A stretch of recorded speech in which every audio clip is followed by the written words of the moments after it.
Nah, untuk mendapatkan skills tersebut, untuk mengakuisisi hal-hal yang sangat berguna untuk bisa menyelesaikan masalah, kita harus belajar. Gue yakin kalian semua setuju. Benar bro, ini caranya. Nah, tapi kenapa kalian itu sampai sekarang itu masih hidupnya di sana-sana aja? Karena kalian itu kagak bisa belajar dengan realita dunia sekarang ini. Kalian sekarang berpikir dengan adanya AI, ya udah belajar itu ngeprom. Tapi kalau misalnya belajar itu cuma itu doang, semua orang bisa ngelakuin.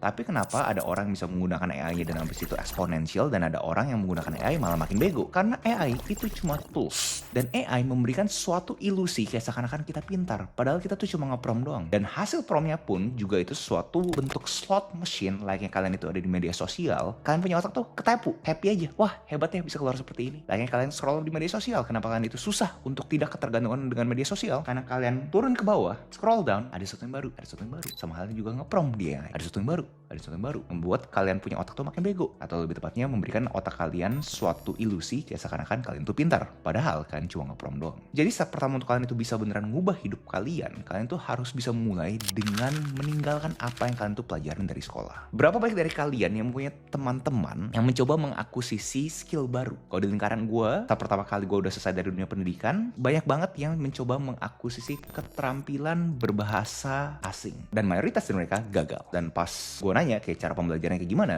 ya layaknya mereka ada di sekolah. Mereka beli buku, masuk ke lecture, bikin tugas, udah dilakukan semua. Tapi abis itu sebulan 2 bulan setelah masa pendidikannya selesai pun mereka juga lupa. Dan ini adalah suatu gap yang emang sekolah itu kagak bisa bantu. Sekolah itu hanya bisa bantu sampai sana doang. Tapi kalau misalnya kita yang sudah dewasa, kita tuh kagak bisa bergantung sama sekolah ngebantu kita untuk menciptakan value di dunia nyata. Yang kita bisa lakukan adalah kita mencari masalah di dunia nyata yang kita berasa kita bisa menciptakan value dengan mengakuisisi keterampilan yang kita ingin akuisisi. Jadi coba kalian bayangin orang-orang yang benar-benar akhirnya itu menerapkan apa yang mereka ajarkan dari yang mereka dapat dari sekolah. Pada umumnya, mereka-mereka yang masih ingat segala macam ada hubungannya dengan mereka punya problem yang mereka pecahkan setiap harinya. Saat mereka mempunyai problem itu setiap harinya dan mereka selalu menggunakan mereka punya ilmu, mereka punya keterampilan, itu akhirnya itu menjadi mereka punya second nature. Mereka tuh secara natural, secara alami, mereka tuh menggunakan keterampilannya. Alhasil, nggak jadi lupa. Alhasil, menciptakan value. Jadi step satu untuk lu bisa cuci otak lu sekarang juga, kalian tuh harus unlearn everything that you